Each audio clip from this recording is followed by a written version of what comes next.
देखिए, एक बात आप मानकर चलिए, मैं हर बार कहता हूं कि ये सरकार नहीं सर्कस है और ये सामने आ गया। धौलपुर के एसपी रात को जाते हैं, परिवहन के 2 इंस्पेक्टरों को उठाकर थाने में ले जाकर बंद कर देते हैं। सुबह उनको छोड़ दिया जाता है। कभी ऐसा हुआ इतिहास में जब एसपी परिवहन विभाग के इंस्पेक्टरों को उठा के रात को बंद कर दें? एक्चुअली में वहां कंपटीशन चल रहा है चोथ वसूली का। पुलिस कहती है हम चोथ वसूली करेंगे और परिवहन विभाग कह रहा हम चोथ वसूली करेंगे। मरेगा कौन? जनता।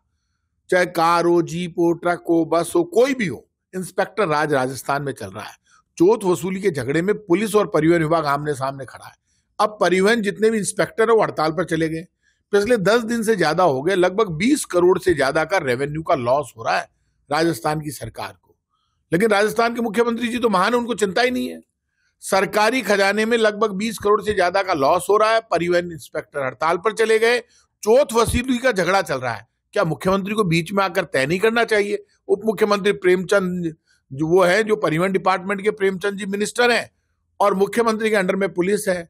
पुलिस कह रही है हम पैसे लेंगे और परिवहन विभाग कह रहा है हम पैसे लेंगे। मरेगी जनता। अब जेब काटने के झगड़े में परिवहन विभाग और पुलिस के लोग लड़ रहे हैं और सरकार में कोई मुख्यमंत्री सामने आकर ये नहीं कर रहा कि एसपी की गलती है तो एसपी के खिलाफ कार्रवाई करो और परिवहन इंस्पेक्टरों की गलती है तो परिवहन इंस्पेक्टरों के खिलाफ कार्रवाई करो। लेकिन कुछ करो तो सही। क्या पोपाबाई का राज चल रहा है क्या? हालात बहुत खराब है। पूरे राजस्थान में इंस्पेक्टर राज है। हर सड़क पर, सब जगह खुलेआम, बिना पैसे के किसी डिपार्टमेंट में कोई काम नहीं होता। आपके यहाँ पे एक महिला अनीता की हत्या हुई, अब उसको सीबीआई जांच हो रही है। अब उसकी आप मुझे बताइए, राजस्थान की पुलिस खोल नहीं पाई। जब कन्हैया लाल की हत्या हुई तो पूरे देश में आपने हंगामा कर दिया। अब यहाँ का नहीं, अनीता उसकी जो नर्स थी, उस अनीता की हत्या होगी, टुकड़े कर दिए। आज तक उसके परिवार को आपने सहायता नहीं दी। हमने जब कन्हैया लाल की हत्या हुई तो तुरंत 50 लाख रुपए की सहायता दी। उसके 2 बच्चों को नौकरी दी। उसको पकड़वाने वाले 2 लोगों को फिर सरकारी नौकरी मिली। टोटल 3 करोड़ रुपए की सहायता कन्हैया लाल के परिवार को मिली। क्या उस अनीता के परिवार को सहायता मिली? सनातन की बात करते हैं ये, ना तो इनको सनातन से मतलब है, ना इस्लाम से, ना सिख से, ना ईसाई से, ना क्रिश्चियन से। इनको मतलब है वोट से। और जो लोग प्रयाग में हुई मौतों का आंकड़ा छुपा रहे हो, इसलिए आपने वीडियो देखे होंगे, लोग रो रहे हैं और जब कचरा उठा रहे हैं तो लाशें निकल रही है। आप मुझे ये बताइए, प्रयाग हमारे लिए इतना इतना पवित्र, इतना धार्मिक हमारा टाइम चल रहा है, उस वक्त आप फेल हो गए। आप लोगों को निमंत्रण दे देकर बुला रहे थे। आप ऑनलाइन लोगों को फीड करते, फिर उसके बाद बुलाते तो ये घटना ही नहीं घटती। आप चिल्ला चिल्ला कर बुला रहे हो और पूरे पुलिया बंद कर दिए, रास्ते बंद कर दिए, बैरिकेडिंग कर दी और वीआईपी के लिए अलग घाट और आम आदमी के लिए अलग घाट। आपने वीआईपी घाट के चक्कर में आम आदमी को मरवा दिया। और प्रयागराज में जब शंकराचार्य जी बोले कि एक इनका जो बीजेपी का संत है वो धीरेन्द्र शास्त्री, आप उनकी भाषा सुनिए, वो बीजेपी के कार्यकर्ता बन गए। उनको शर्म ही नहीं आती, बिल्कुल ही मुंह बना बना के बोलते हैं, शर्म नहीं आती। वो कह रहे हैं कि जो मर गए उनको मोक्ष मिल गया। तो वहां शंकराचार्य जी का आप भी आ जाइए, आप भी मोक्ष ले लीजिए। शर्म नहीं आती लोगों को? क्या हो गया?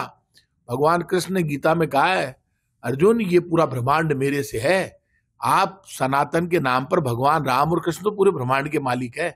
इसलिए अभी जो हालात चल रहे हैं उसमें राज आपने देख लिया हालत क्या है। खुद डॉक्टर किरोड़ी लाल मीणा ने ये कहा।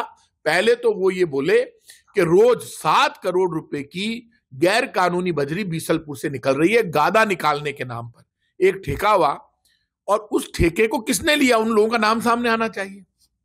खुलेआम पूरे राजस्थान में बजरी का अवैध खनन हो रहा है, बीजेपी के नेता कर रहे हैं और मुख्यमंत्री सचिवालय मिलावा नहीं है तो फिर कार्रवाई क्यों नहीं कर रहे? जब एक कैबिनेट मिनिस्टर रो रो कर कह रहा है डॉक्टर किरोड़ी लाल मीणा कि मेरे हाथ में अब कुछ नहीं बचा, मेरी नहीं चलती है, मेरा तो फोन टेप हो रहा है और बीसलपुर से रोज 7 करोड़ रुपए की बजरी निकल रही है और ये बजरी वो खुद कह रहे हैं बीजेपी के लोग निकाल रहे हैं। तो मुख्यमंत्री जी बताइए कौन बीजेपी के लोग हैं? क्या आपका आशीर्वाद है उनको?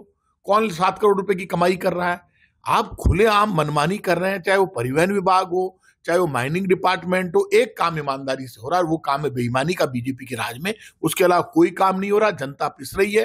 कांग्रेस सरकार की सब योजनाएं बंद हो गई है। अस्पताल में दवाई नहीं है, बच्चों को दूध मिलना बंद हो गया, सरकारी स्कूलों में यूनिफॉर्म मिलती नहीं है, दूध मिलता नहीं है, हालात खराब है। पहली सरकार ऐसी आई है जो सिर्फ 1 वर्ष में फेल हो गई। हम उम्मीद करते थे कि 3-4 वर्ष लगेंगे फेल होने में, लेकिन ये सरकार 1 वर्ष में ही फेल हो गई। सर फोन तो मुख्यमंत्री अशोक गहलोत सामने आए, आकर उन्होंने विधानसभा में जवाब दिया तो मुख्यमंत्री जवाब दे दे, बता दे। जब डॉक्टर किरोड़ी लाल मीणा कह रहे हैं कि हमारे फोन टेप हो रहे हैं तो हमारे टाइम पर किसी मिनिस्टर ने नहीं कहा टेप हो रहे हैं हमारे फोन, एक भी मिनिस्टर का नाम बता दो। इस बार तो doctor Kirodilal Meena cabinet minister कह रहे हैं। हमारी सरकार के तो जाने के बाद ऐसे लोग नाम ले रहे हैं फोन टेपिंग का जिनकी कोई औकात ही नहीं है, कौन पूछ रहा है उनको? अब जो सरकारी कर्मचारी जो बात काम करेगा मुख्यमंत्री सचिवालय में या मंत्रियों के सचिवालय में, वो जो सरकार जाने के बाद डर के मारे जिनके कपड़े खुल रहे हो वो बोलेंगे, तो उसका तो कोई इलाज नहीं है। अब तो मंत्री ने चार्ज लगाया है, तो डॉक्टर किरोड़ीलाल मीणा मंत्री है ना, मुख्यमंत्री जी को बताना चाहिए, या तो बता दे कि वो मंत्री नहीं है। और यदि मंत्री है, आपका मंत्री आपके ऊपर इतने बड़े बड़े आरोप लगा रहा है भ्रष्टाचार के, फोन टेपिंग के, तो आप जवाब दो। यदि आप जवाब नहीं देते हैं तो आपको इस्तीफा देना चाहिए।